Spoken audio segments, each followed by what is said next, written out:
Oke, kita mulai. Assalamualaikum warahmatullahi wabarakatuh. Selamat datang di perkuliahan manajemen pemasaran untuk pertemuan ke-10 gitu ya. Sekarang kita udah masuk ke pertemuan 10. Bentar lagi akan ada project gitu ya di terakhir. Tapi sebelum itu kita masuk di materi 10 dulu. Nah, sebelum masuk ke materi 10 akan ada video pengantar lagi. Silahkan disaksikan dulu. Nanti kita akan bahas.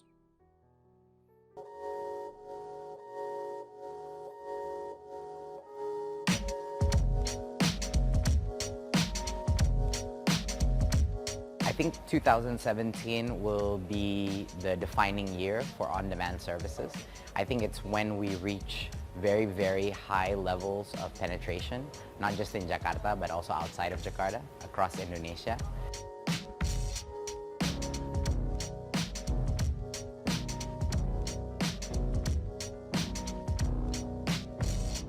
I am Nadim Makarim. I am the CEO and founder of Gojek, the leading on-demand platform in Indonesia.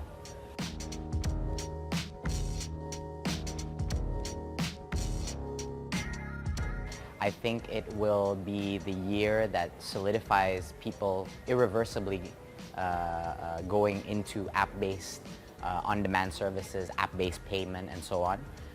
So I think it's 2017 will be the year that people will look back on and say, like, this is the moment that we changed our digital consumption behavior fully to mobile. Yeah, and there's really no going back after you go into mobile. So I think it's going to be a permanent and irreversible shift into mobile for all on-demand services, not just for Gojek, but I think for the entire industry of on-demand services, on-demand products and services.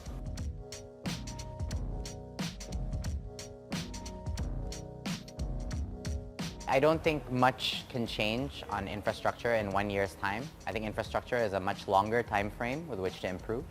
But the thing is, with technology companies, the lack of infrastructure is as much as an opportunity as it is an obstacle. So how Gojek views issues or problems that are caused by infrastructure or by any other social issues, we see those problems as opportunities.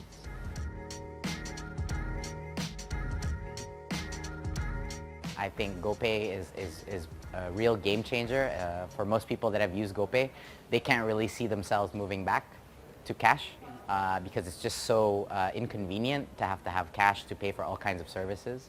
So I think the continued innovation of GoPay, given that 70% of Indonesians currently do not have a bank account yet, so being able to work with all the banks to help the banks provide services and penetrate this new segment of people who are yet to be banked, I think is something that is very, very powerful, because by connecting them to GoPay, you give them access to the digital economy.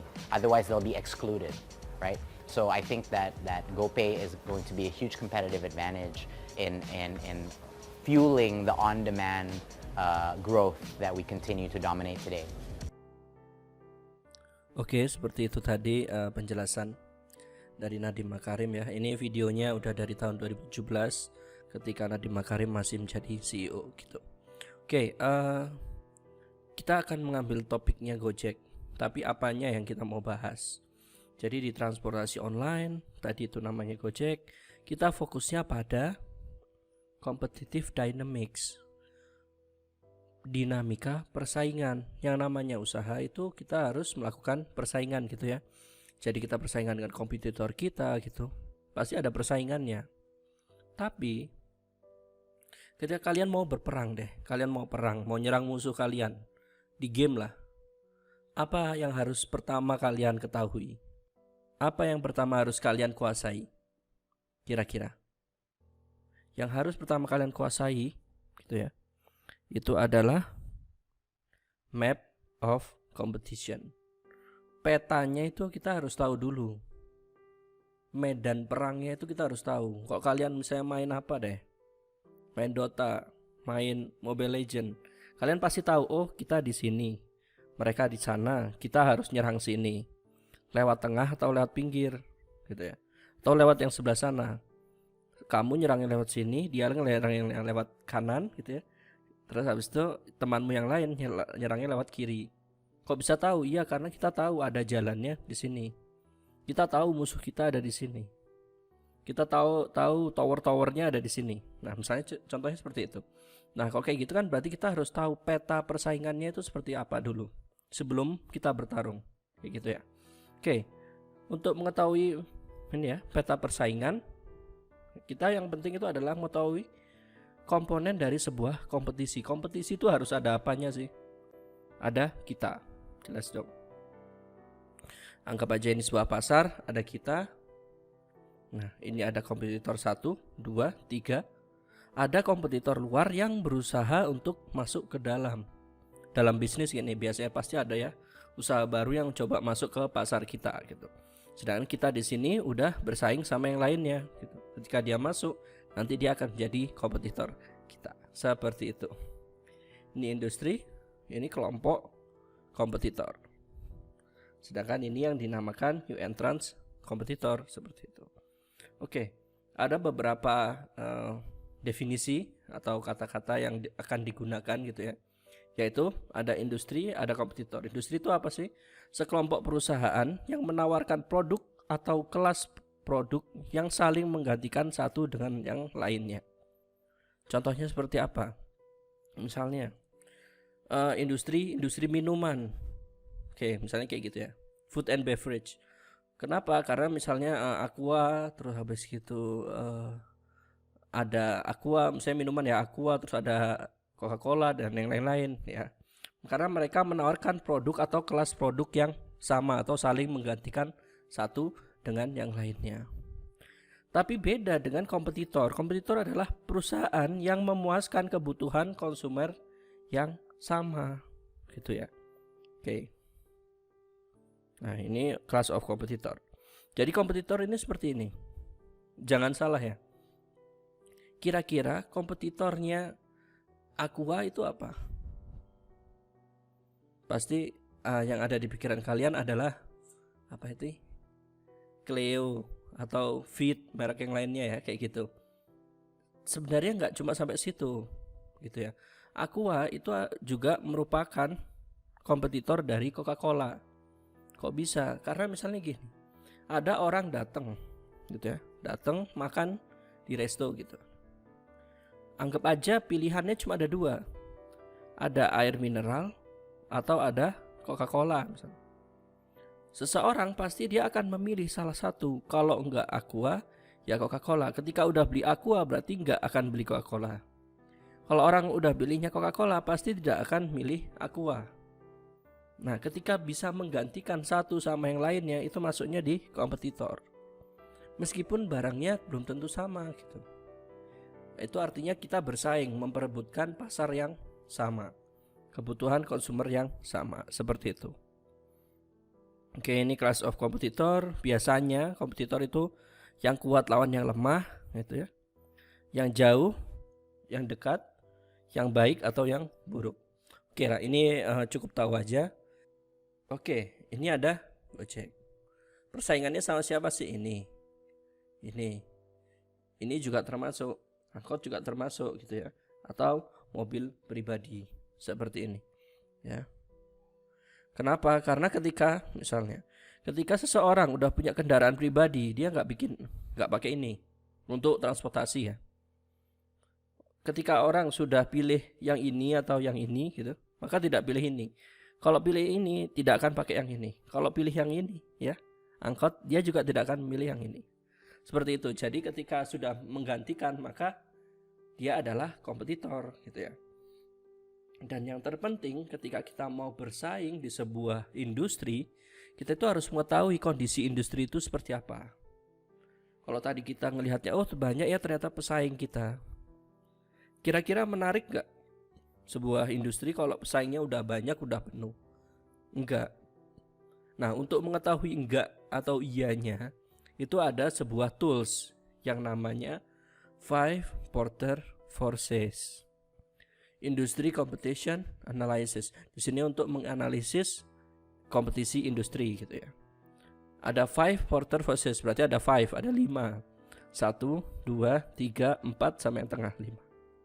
Ada 5 variabel.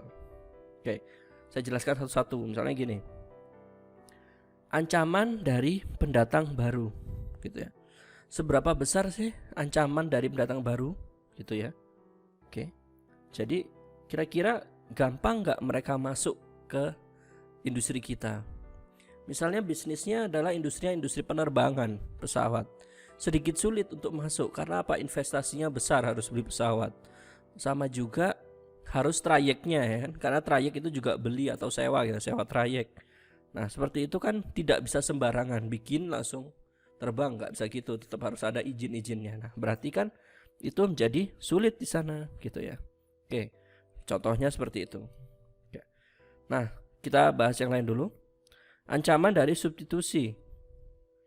Kira-kira produk kita atau kira-kira di industri tersebut substitusinya itu gampang untuk menggantikan industri tersebut gak sih? Substitusi ya, jadi ada barang kompetitor, ada barang substitusi. Kalau substitusi itu pengganti, misalnya cabai lagi harganya tinggi sehingga mereka menggantikan dengan saus cabai, itu masuknya ke substitusi. Seperti itu ya. Jadi bendanya tidak sama tetapi memiliki fungsi yang sama. Sehingga konsumen dia akan memilih substitusi tersebut, misalnya karena apa? Harganya ketinggian gitu ya.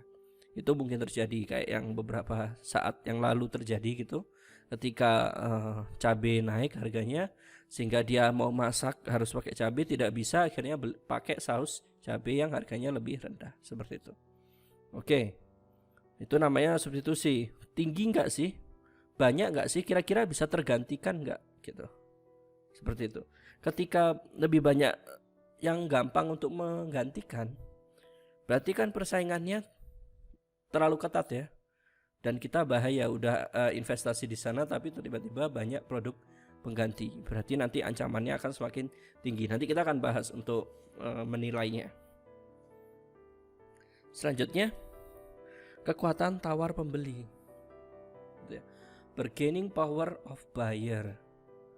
Jadi gimana sih mengetahui bargaining power of buyer kira-kira? Ini kuncinya bargaining ya. Ketika seseorang atau sebuah pihak jumlahnya lebih sedikit, maka bargaining powernya akan lebih kuat. Misalnya pembelinya cuma 3 gitu ya, tapi penjualnya itu ada 50. Yang kuat bargainingnya siapa? Pembeli. Kenapa? Karena dia bisa milih dari 50 itu.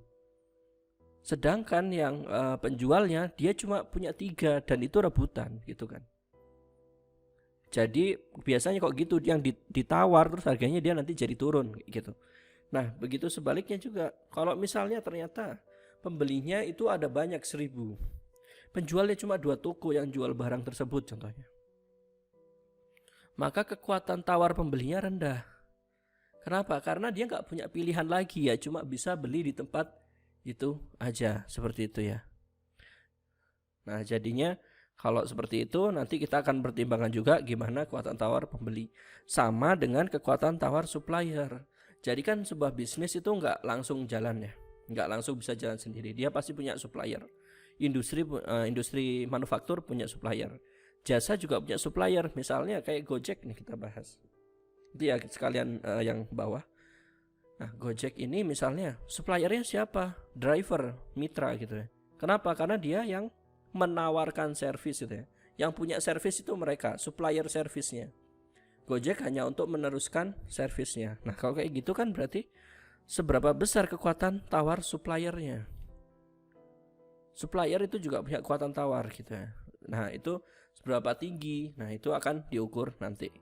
Nah ini catatannya, hasil biasanya ditentukan ya, dia ditunjukkan dengan high, middle atau low.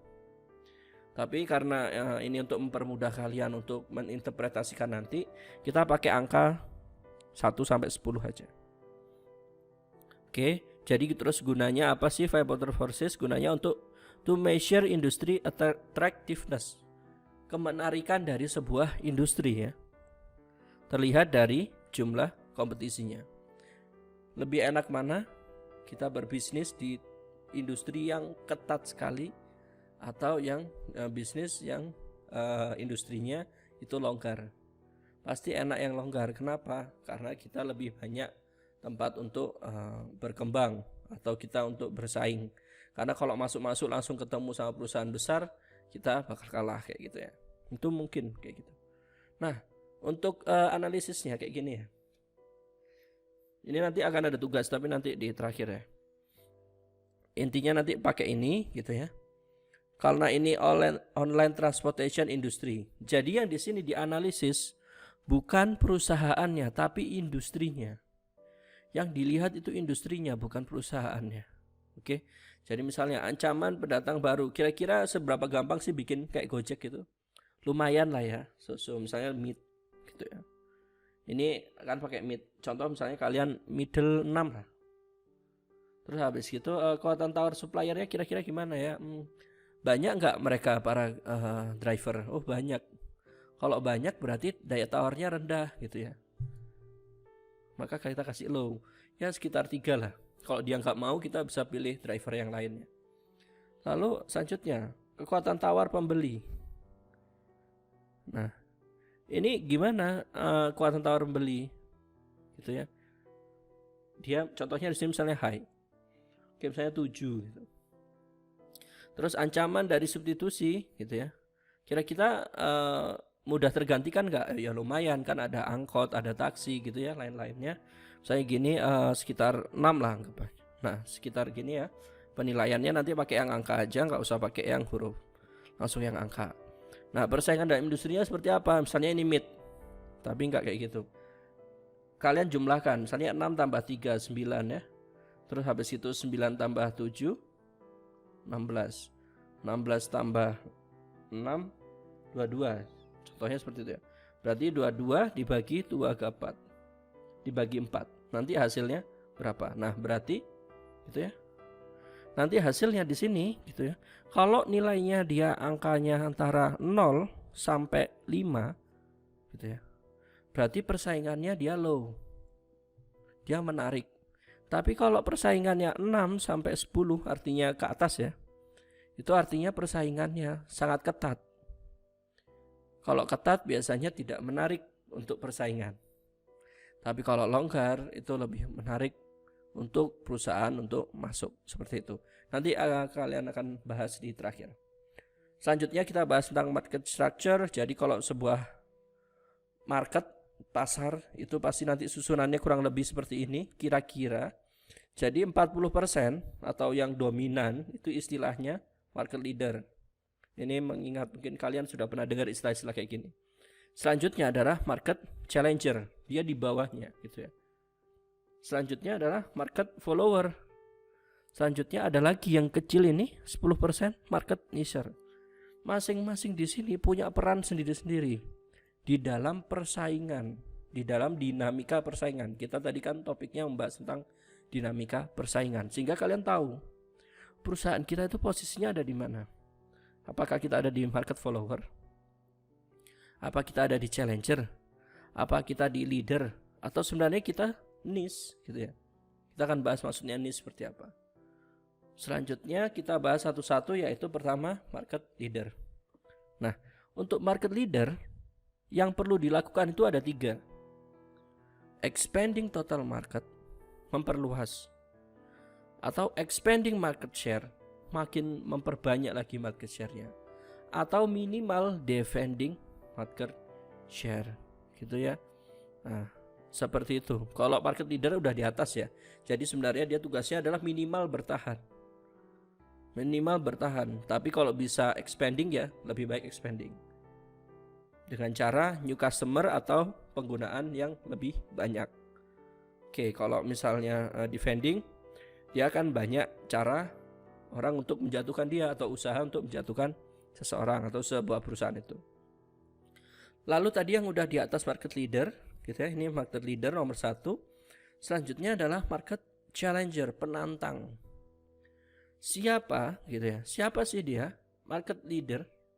Dia bisa market leader. Atau ukurannya sama gitu ya. Atau ukurannya bisa lebih kecil, challenger gitu ya. Sama seperti market leader atau lebih kecil sedikit. Cara bersaingnya gimana? Frontal attack, serang langsung. Atau flank gitu ya. Flank itu flanker. Dia membuat sesuatu untuk menyerang gitu. Biasanya kayak gitu, membuat divisi sendiri untuk menjatuhkan market leader tadi, seperti itu. Nah, biasanya yang market challenger ini pesaing utamanya, jadi yang paling dilirik oleh market leader. Biasanya mereka akan rebutan posisi 1, seperti itu. Nah, di posisi yang ketiga, ini kan kedua. Di posisi yang ketiga itu adalah market follower. Dia di sini posisinya ya namanya follower ya, dia ngikutin. Karena dia nggak punya kekuatan untuk ke atas, dia biasanya melakukan ini, counterfeiting, niru, cloning, mengkloning, mengimitasi, atau beradaptasi. Udah, tugasnya itu aja. Kan banyak yang kayak gitu ya. Dia produk-produknya memang dia bukan untuk melit pasar, dia bukan berusaha untuk menguasai pasar, tapi dia hanya untuk biasanya ngikutin aja. Oh, sekarang trennya ini, ikut ini. Market leadernya geser ke kiri, kita ikut ke kiri. Nah, kayak gitu biasanya market follower. Nggak apa-apa, itu masing-masing posisi memiliki peran sendiri-sendiri gitu. Lalu ada yang namanya market niche gitu ya. Market niche tadi cuma 10%. Kok bisa ada orang yang posisinya di sana? Karena gini, smaller market biasanya akan lebih diketahui dengan baik. Misalnya ada 100 orang, kalian suruh ngafalin namanya aja, namanya. Sama cuma 10 orang, suruh ngafalin namanya. Kira-kira lebih hafal mana? 10 atau 100? 10 gitu ya. Kalau itu baru nama. Terus coba suruh tanyain makanan kesukaan, minuman kesukaan. Contohnya gitu aja deh. 100 orang sama 10 orang, kira-kira lebih mana yang bisa kalian hafalkan makanan dan minuman kesukaannya? Pasti 10 orang. Nah, berarti ketika sebenarnya makin kecil, kita itu semakin mengetahui pasar sebenarnya itu seperti apa. Biasanya market niche seperti ini. Dia berusaha untuk memenuhi apa yang tidak dilakukan oleh para yang besar. Karena yang besar kan dia harus melayani secara umum gitu ya. Jadi dia nggak bisa fokus ke cuma sekelompok orang kecil. Nah, akhirnya dampaknya apa? Memenuhi kepuasan pasar. Sehingga biasanya produknya high value. Dia barangnya bernilai sekali. Sehingga bisa charge dengan harga lebih tinggi, profitnya akan lebih tinggi. Market niche itu seperti itu konsepnya. Kenapa kok banyak yang masih ada berusaha cuma 10%? Kenapa nggak keluar aja dari industri itu? Mungkin aja dia 10% ini hanya melayani orang-orang yang sangat khusus misalnya. Orang yang VVIP doang gitu. Angkutan kayak Gojek tapi untuk VVIP aja. Nah, yang untuk masyarakat umum yang itu aja gitu. Nah, seperti itu contohnya. Oke. Seperti itu ya. Oke, kita kembali lagi. Kalau misalnya ngelihat dari hasil ini ya, Google Trend, Gojek, Grab, Uber, berarti posisi Gojek sebagai apa? Sebagai market leader. Gitu ya. Bisa dilihat sebenarnya dari ini Google Trends ya. Bukan market share ya. Nanti kalau market share ada sendiri sebenarnya. Ada risetnya. Oke. Tapi kita nggak bahas di sana, kita bahasnya tadi sempat dibahas Gojek, kita nggak bahas yang ini. Kita bebasin aja. Jadi aktivitas kalian hari ini, tuh ya. Silakan kalian berkelompok. Kemudian pilih satu industri. Ingat ya, industri bukan perusahaan. Industri seperti industri transportasi, industri makanan dan minuman, gitu ya. Industri pakaian, industri tekstil ya. Industri tekstil, industri rumah, tempat tinggal, terus industri penerbangan, kayak gitu ya. Pilih aja silahkan. Kemudian analisis dengan 5 Porter Forces seperti yang tadi ya, pakai angka. Kemudian nanti interpretasikan hasilnya. Kira-kira menarik gak sih industrinya? Seperti itu ya. Oke, seperti itu aja penjelasan dan aktivitas kalian hari ini. Silakan nanti dikerjakan seperti biasa per kelompok, terus habis itu nanti tulis, terus kalian submit tulisannya tugas kelompok. Seperti itu aja kita dapat akhiri. Terima kasih. Wassalamualaikum warahmatullahi wabarakatuh.